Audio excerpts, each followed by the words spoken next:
Amém, povo de Deus? Bem, vamos dar sequência à leitura de Apocalipse. Amém? Apocalipse, capítulo de número 17. Apocalipse, capítulo de número 17. Eu havia parado no versículo, precisamente... eu parei precisamente no versículo de número 8, né? Pronto, nós vamos ler do 9 ao 18. Vamos ler do 9 ao 18, palavra de Deus que nos diz. Apocalipse 17, do versículo 9 ao 18. Aqui há sentido quem tem sabedoria. As 7 cabeças são 7 montes, sobre os quais a mulher está assentada. E são também 7 reis. 5 já caíram, e um existe.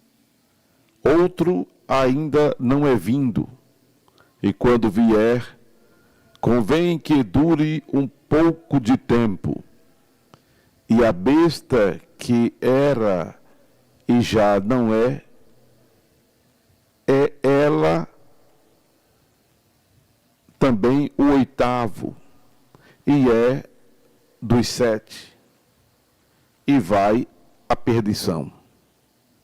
E os 10 chifres que viste são 10 reis que ainda não receberam o reino, mas receberão o poder como reis por 1 hora, juntamente com a besta.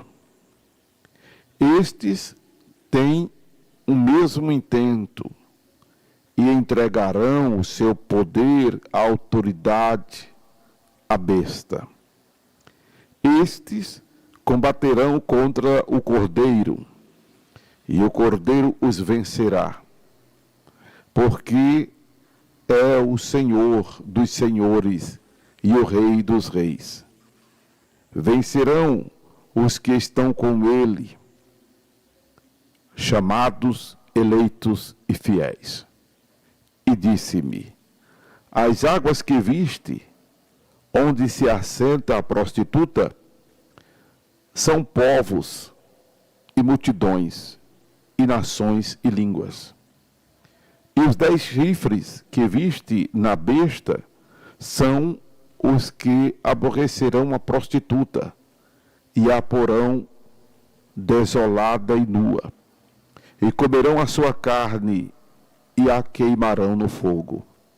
Porque Deus tem posto em seu coração que cumpram o seu intento e tenham uma mesma ideia, e que deem à besta o seu reino, até que se cumpram as palavras de Deus.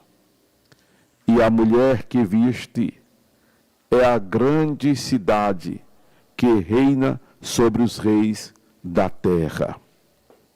Louvado seja o nome do Senhor Jesus. Deixa eu informar os irmãos que esse conteúdo ele vai separado exclusivamente para o canal Acorda Bênção e para o canal Igreja Templo do Corpo de Cristo.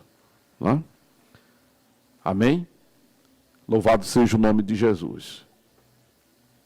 Para você ouvir a palavra onde e quando quiser. E mandar só o link da palavra para seus contatos, para seus amigos, né? Em o nome de Jesus Cristo, para seus parentes, seus familiares, enfim, você evangelizar através também desse conteúdo.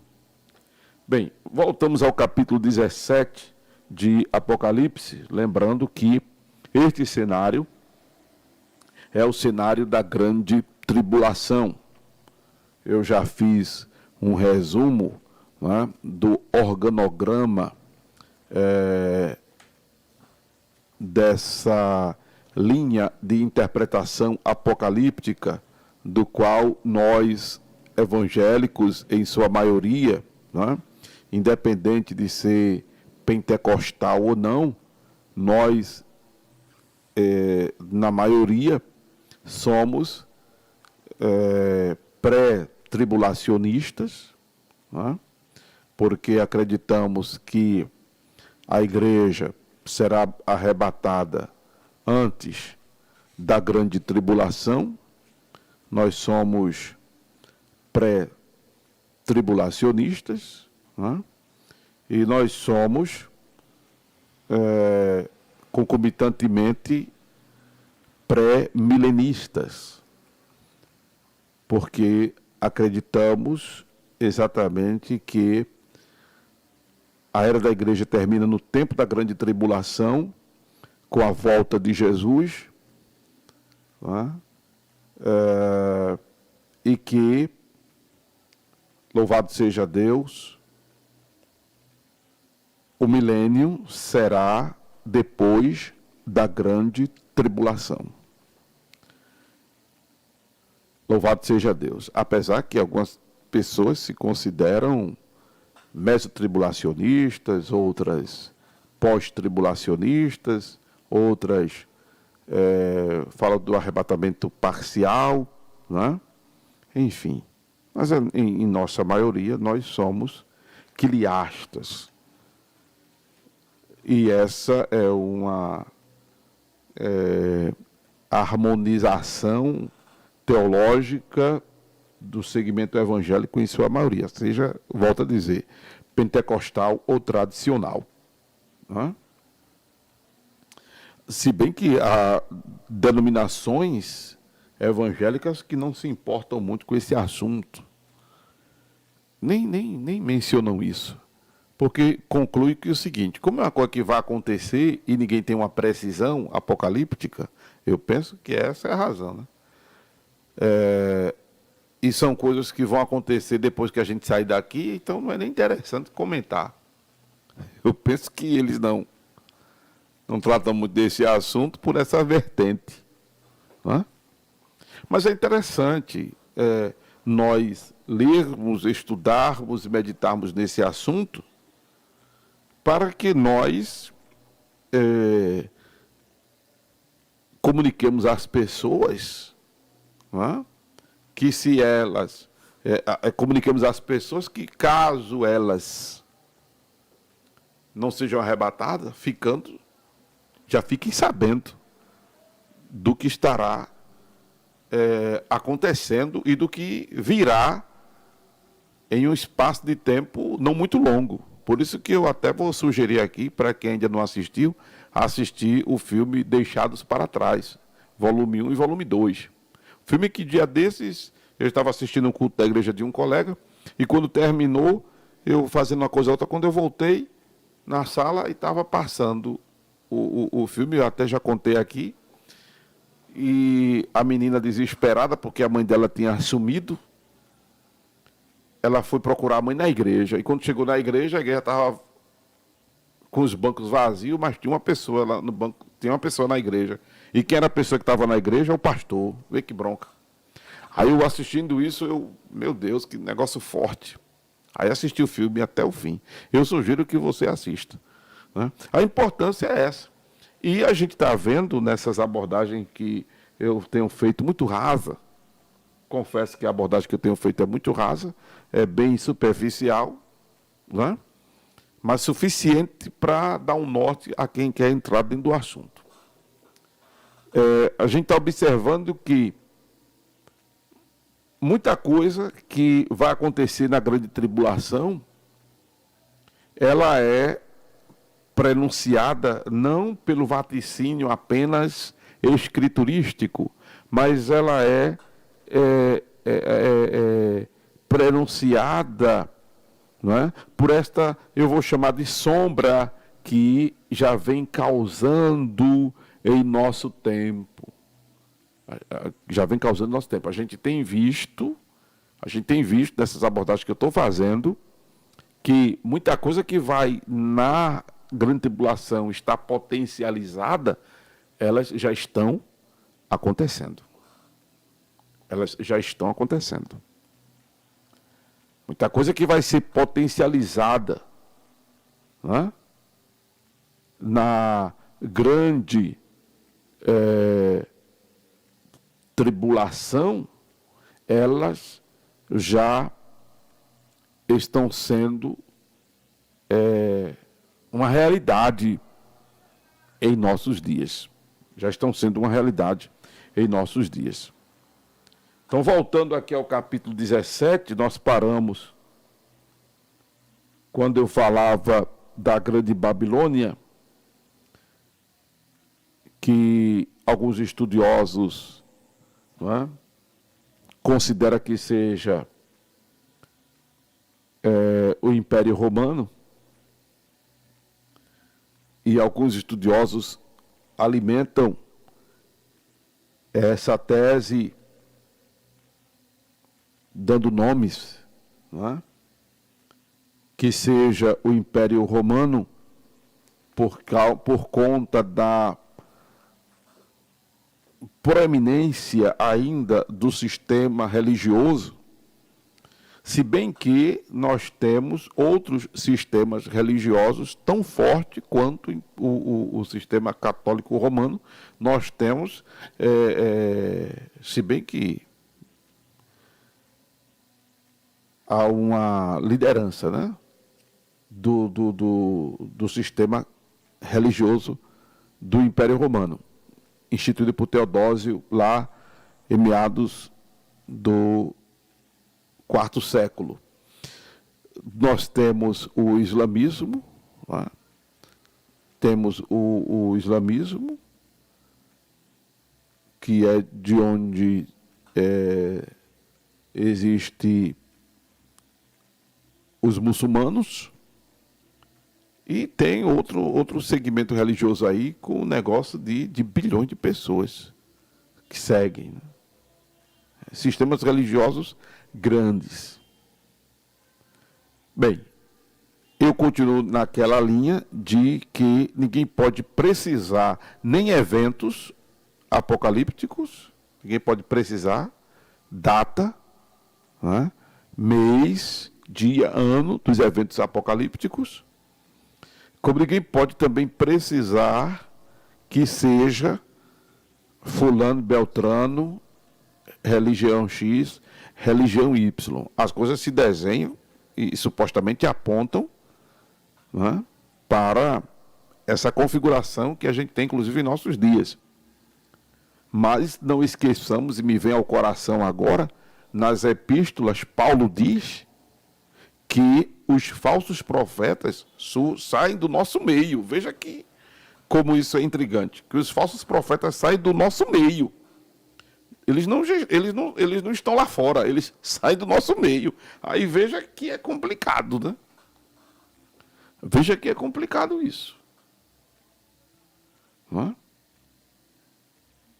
Pois bem, depois dessa introdução, que até eu agora fiquei, confesso, estupefato, que nem pensava em dizer isso aqui, mas o Espírito do Senhor vai nos inspirando e vai nos guiando naquilo que a gente precisa estar atento, né? Aquilo que a gente precisa saber. Por isso que eu volto a dizer, eu não estou aqui para brincar de fazer live. Estou aqui para tratar de coisas sérias que, em se tratando do Evangelho, é céu ou inferno. Em se tratando de espiritualidade, é vida ou morte. É salvação ou condenação. Estamos aqui para estar com besterol, né? Não, porque o que estamos tratando é de relevância muito grande. De relevância muito grande. E nós precisamos estar atentos. Precisamos estar atentos a tudo que acontece fora do nosso circuito e dentro do nosso circuito evangélico, seja dentro ou fora do Brasil. Precisamos estar atentos. Porque, inclusive, eu disse na abordagem anterior que uma das coisas mais intrigantes que estamos tendo nos dias de hoje é que a palavra de Deus, ela está ficando em segundo plano nas igrejas evangélicas. a própria palavra de Deus está ficando em segundo plano nas igrejas evangélicas. O que tem tido vez e voz, proeminência, são as normas denominacionais, são as doutrinas dos homens. Os púlpitos estão cheios de coaches, os púlpitos estão cheios de filosofia, sociais, psicológicas, não é? Quando acontece uma teologia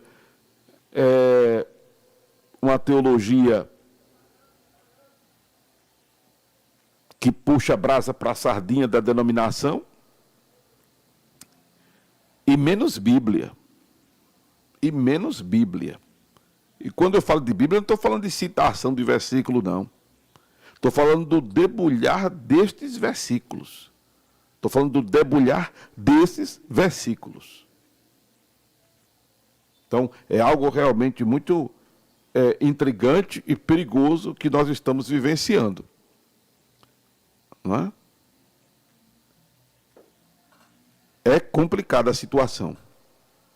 Por isso que eu volto a convocar os colegas pastores a se debruçarem mais sobre a Escritura Sagrada, a pregarem mais Bíblia em suas igrejas, em se tratando de princípios, valores e verdades bíblicas.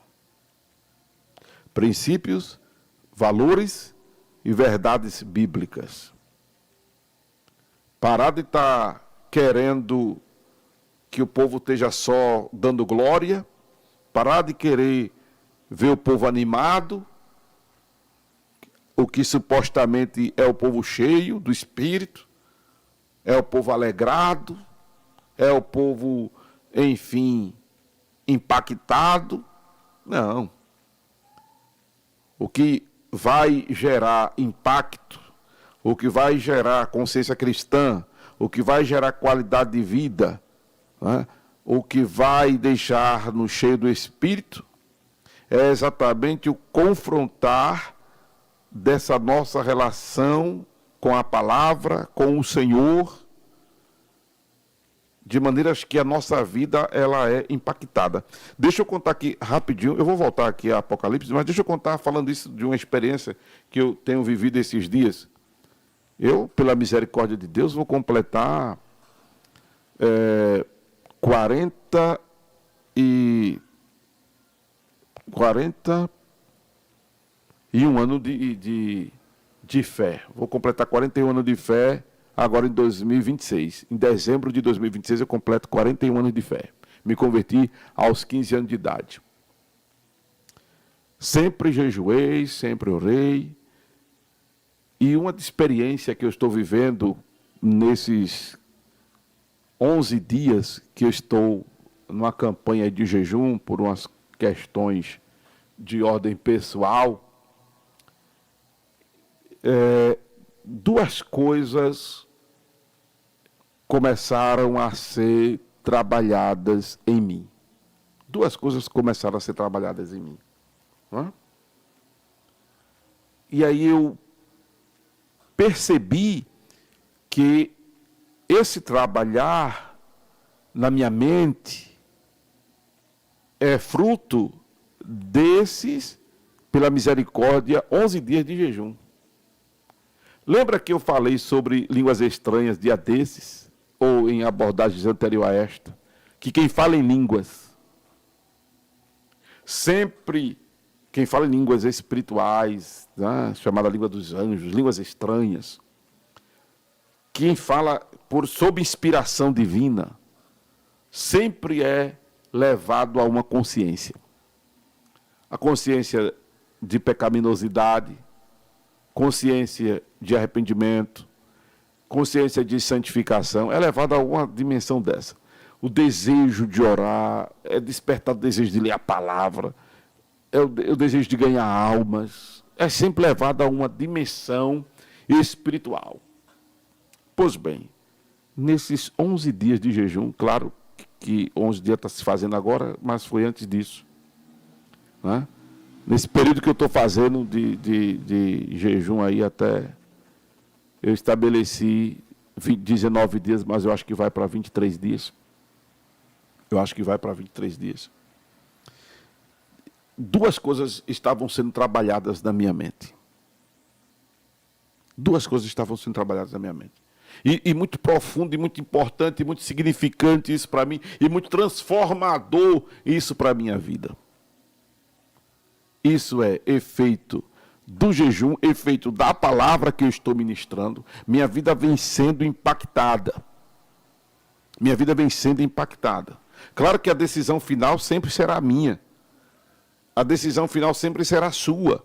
Mesmo você falando línguas estranhas e sendo levado a desejar se santificar, a desejar ler Bíblia, a desejar orar, a desejar evangelizar, vai vir alguma coisa dessa. Porque quem fala em línguas estranhas, fala em mistério com Deus e edifica o seu espírito. Aleluia. A interpretação já está ali embutida. Agora, quem tiver essa dificuldade de entender isso que eu estou dizendo, aí Paulo diz, ore a Deus para que possa interpretar. Aleluia. Chega, deu vontade de falar línguas estranhas agora. Aleluia. Glória a Deus. Mas a resposta final sempre será da gente. Porque Jesus fala ao nosso coração, eis que estou à porta e bato.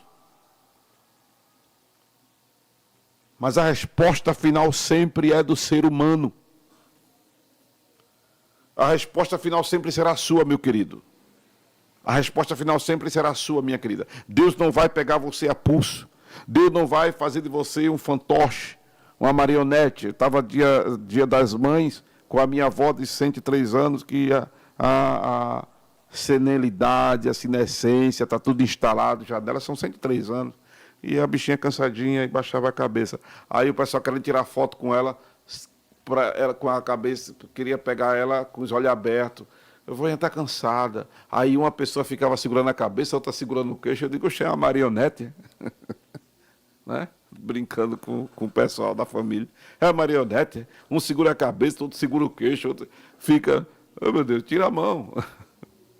Achei engraçado que meu sobrinho, ele é autista, ele disse, levanta a cabeça. Oh, irmão, aí eu caí na gargalhada, foi muito engraçado. Né? O que eu quero dizer, irmão, é que Deus não fica, sabe? Não, fica em pé, segurando assim. Fica em pé, benção. Levanta a cabeça. Deus só faz dizer. Como o Gleibson. Levanta a cabeça. Aleluia. Isso Deus fala. E Deus fala com você nessa hora. Levanta a cabeça. Mas a resposta final vai ser sua. Aleluia. A resposta final sempre será da gente. Não? Vamos voltar aqui a Apocalipse, porque senão eu vou ter que dividir em 3 partes este capítulo, né? Por causa do nosso tempo. Louvado seja o nome de Jesus. Louvado seja Deus. Deste capítulo de número 17, que é contexto ainda da grande tribulação e é contexto da parte final da grande tribulação, nós já dissemos que haverá um movimento religioso ecumênico. O ecumenismo não é só por conta da cosmovisão da religiosidade, ou seja, não é só porque ela estará espalhada pelo mundo.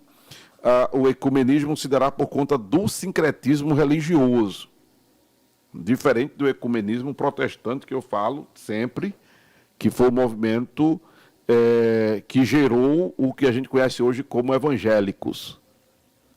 Na Europa evangelical, quando vem para o Brasil, em 1902, aí se adequa à língua portuguesa. Então, em vez de evangelical, fica evangélico. Que que foi um movimento na tentativa de unir as mentalidades protestantes. Zwinglio, Lutero, Calvino, Armênio e tantos outros. Não é? A ideia era essa.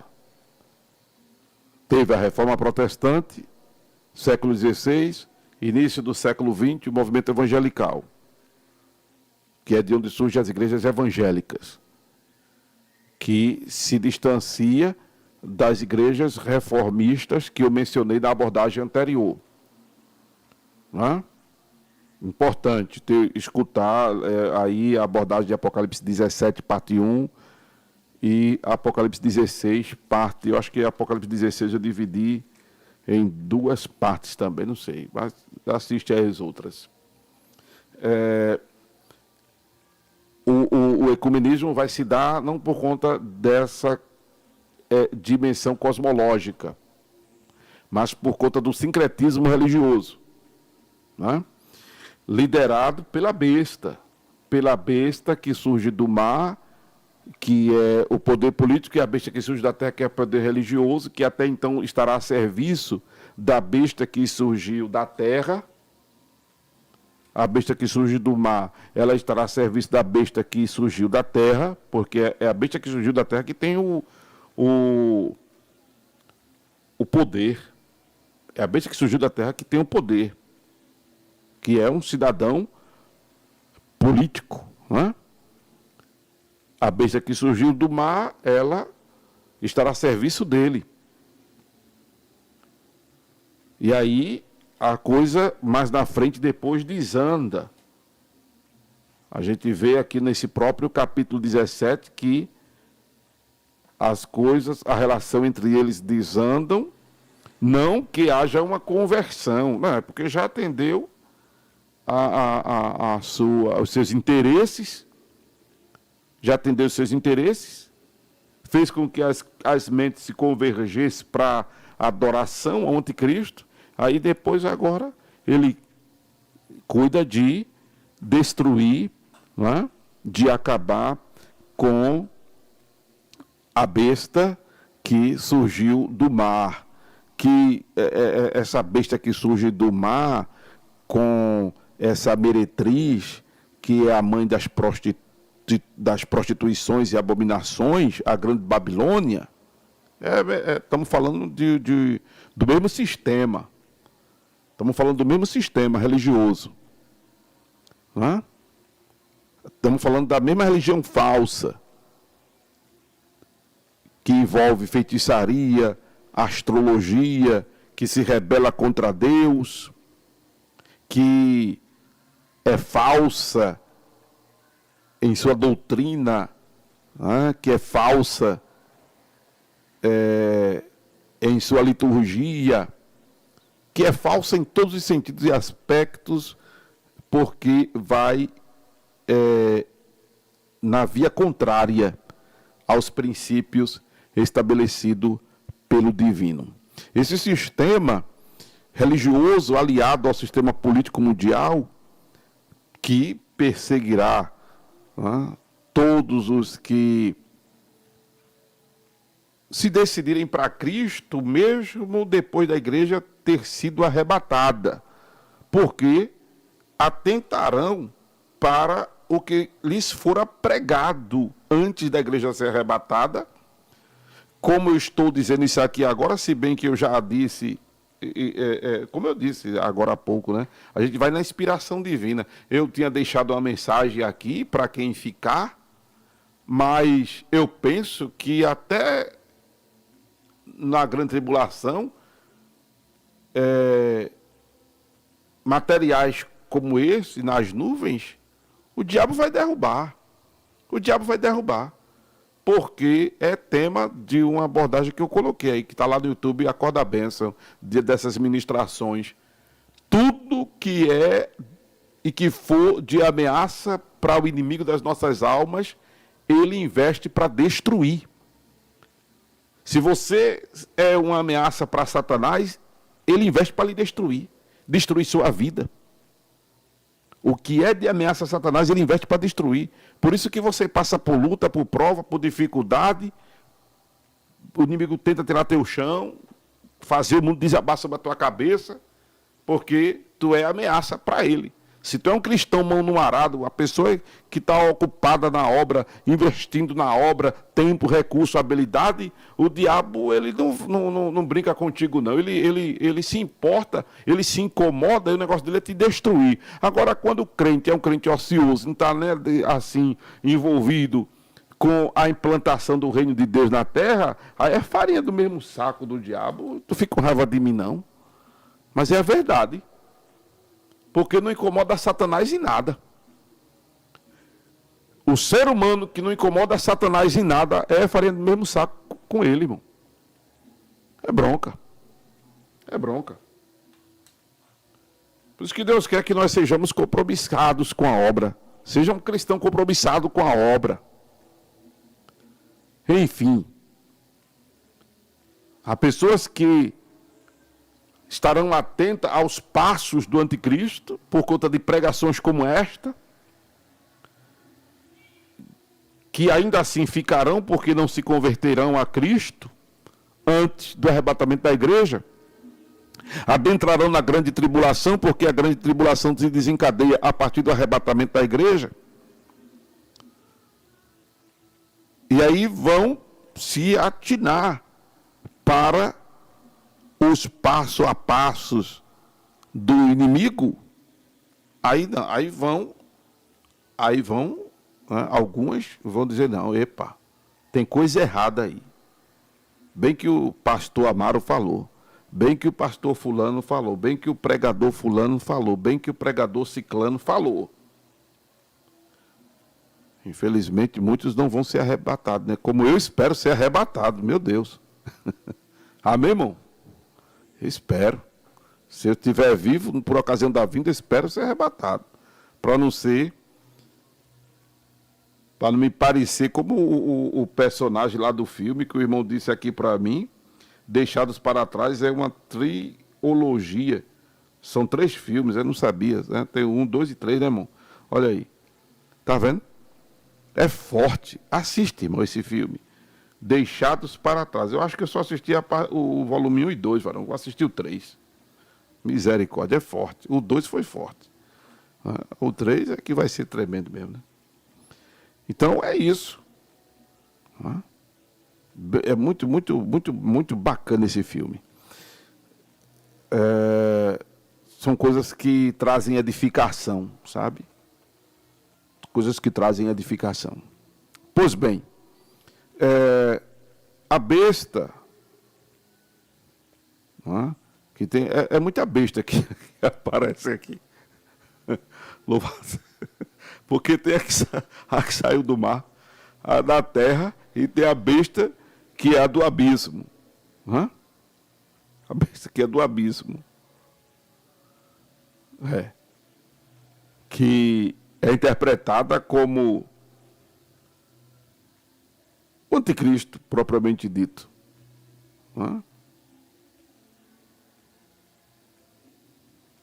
Eu estou me lembrando agora, falando isso, o inimigo vem de todas as formas, né, irmão? Misericórdia, o inimigo vem de todas as formas. Quando você menos espera, o inimigo se levanta contra você.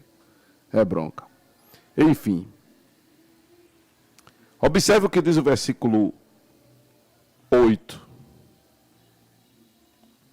Observe o que diz o versículo 8. A besta que viste foi e já não é, e há de subir do abismo, e irá à perdição. E os que habitam na terra, cujos nomes não estão escritos no livro da vida, desde a fundação do mundo, se admirarão, e vendo a besta que era e já não é, mas que virá. Bem, essa questão aqui do nome escrito desde a fundação do mundo, isso aqui não deixa... É porque em outro momento eu já falei sobre isso e Deus vai nos inspirar para a gente voltar a falar sobre esse assunto. Isso aqui não tem nada a ver com a predestinação fatalista. Em outro momento a gente fala disso. Porque eu já abordei sobre isso, se eu não me engano, em Efésios. Isso aqui não tem nada a ver com a predestinação fatalista, não. A predestinação fatalista, que é uma teologia defendida por Calvino, que há uns destinados para o céu e outros destinados para o inferno. Eu acho que se Deus fizesse isso, seria muita injustiça de Deus porque ele estaria escolhendo pessoas para ir para o céu e outras para o inferno. Além de tudo, seria a acepção. E Deus não faz acepção de pessoas. Né? Deus não faz acepção de pessoas. Então tem que procurar, como eu falei já nessas abordagens que eu venho fazendo de Apocalipse, observar a flexibilidade hermenêutica para poder entender a Escritura Sagrada, senão vai cometer um pecado muito grande na interpretação e na aplicação. Né? Tire pelo princípio da moral e da personalidade divina. Acabei de dizer que Deus não faz acepção de pessoas. Deus não faz acepção de pessoas. Então, se Deus não faz acepção de pessoas, ele jamais iria escolher umas para ir para o céu e outras para o inferno. E como Deus também não é injusto, ele jamais cometeria essa injustiça. Né? Pois bem, a besta aqui, ela estará reinando, enfim, e as pessoas que não são convertidas, não estão salvas, estarão padecendo seus ataques, suas investidas. Não é? Observe que o texto também fala de 7 reis, onde 5 já caíram e 1 existe. É quando os estudiosos associam que este reino que existe seja o poder religioso do Império Romano, uma vez que o Egito, a Síria, Babilônia, Medo, Pérsia e Grécia já não existem mais, não é? Que foram impérios representados aqui por esses reinos, e essa referência, não é? A esse outro reino aí que do versículo 10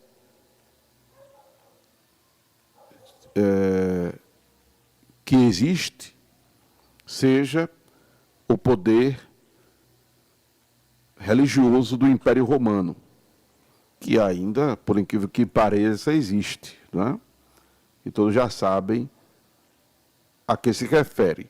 Mas aí volto a dizer, eu penso que a gente não pode precisar que seja sistema X, sistema Y, e é importante que nós estejamos atentos ao princípio, que aí volto à história, né? Eu falei aqui que tenhamos cuidado, porque Paulo diz que os falsos profetas saem do nosso meio.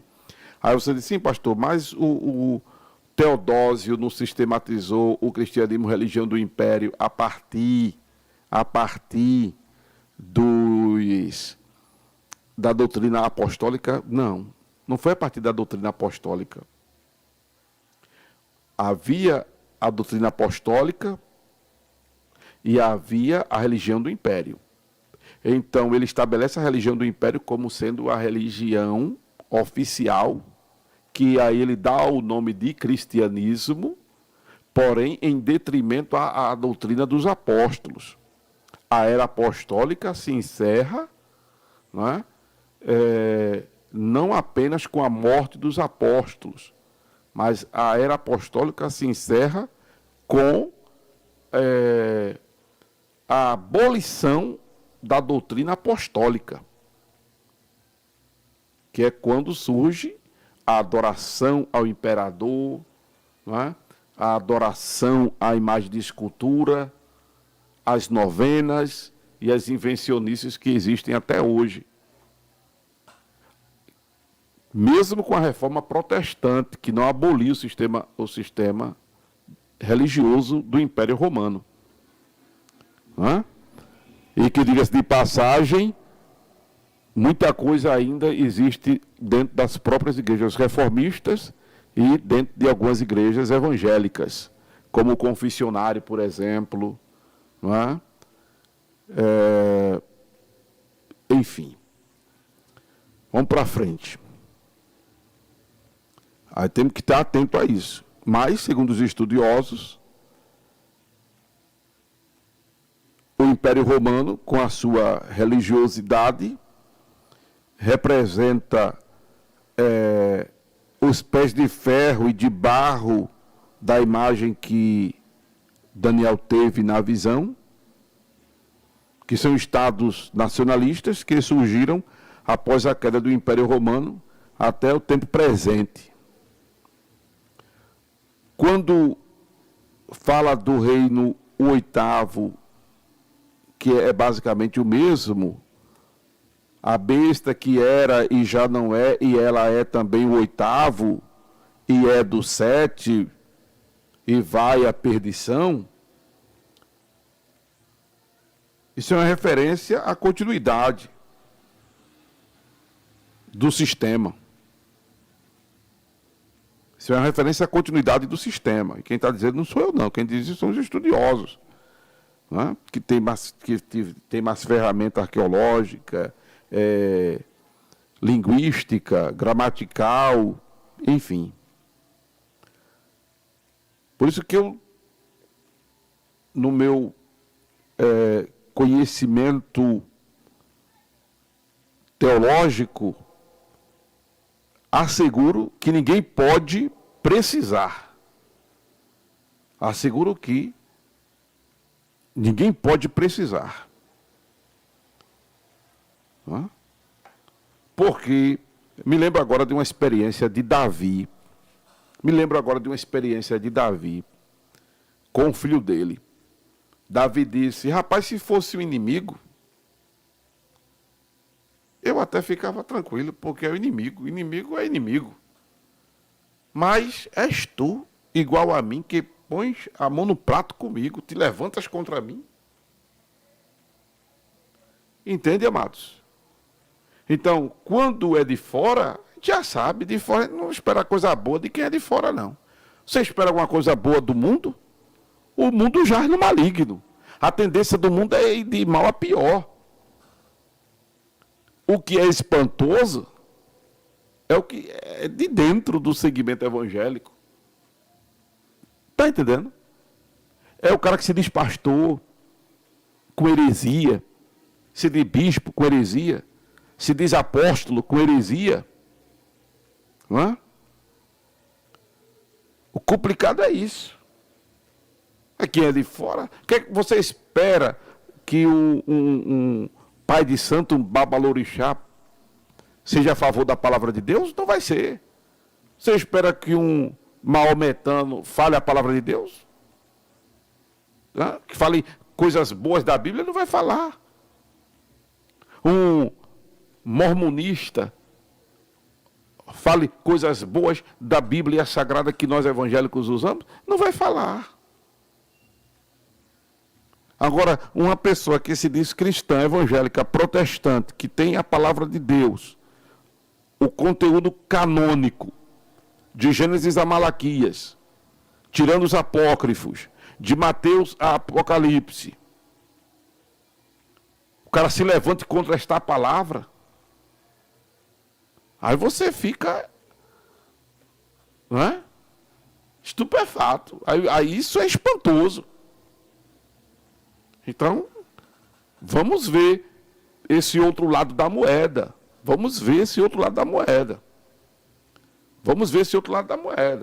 E volto a dizer, por incrível que pareça, na igreja evangélica, eu disse dia desses que se não se ouve Bíblia dentro de uma igreja evangélica, dificilmente vai ouvir Bíblia em qualquer outro sistema de crença.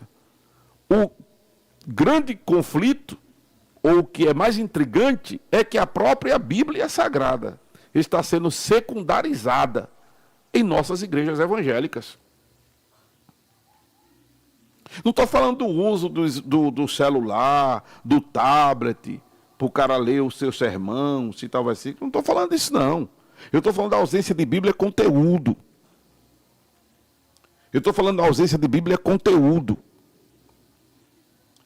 Conteúdo que converja a atenção das pessoas para Deus. Conteúdo que Mexa com as pessoas para que elas se convertam, para que elas melhorem como gente, para que elas melhorem sobretudo como crente, porque se melhorar como crente, melhora como gente.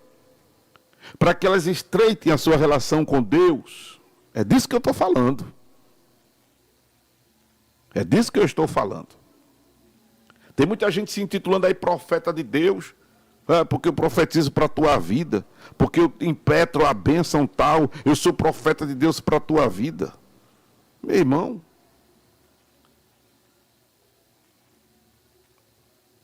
e assim, sou eu que me constituo profeta ou são as pessoas que me constituem profeta? Porque Paulo disse que importa que os homens nos considerem como dispenseiros dos mistérios de Deus, e não eu me nomei. Não é eu me nomear. Irmão, atenção vocês que estão ouvindo aqui. Eu sou o dispenseiro dos mistérios de Deus. Não sou eu que devo me nomear, não. São vocês que devem se aperceber se eu sou ou não dispenseiro dos mistérios de Deus por falar coisas que normalmente vocês não ouvem. Por fazer vocês entenderem coisas que normalmente vocês não entendem.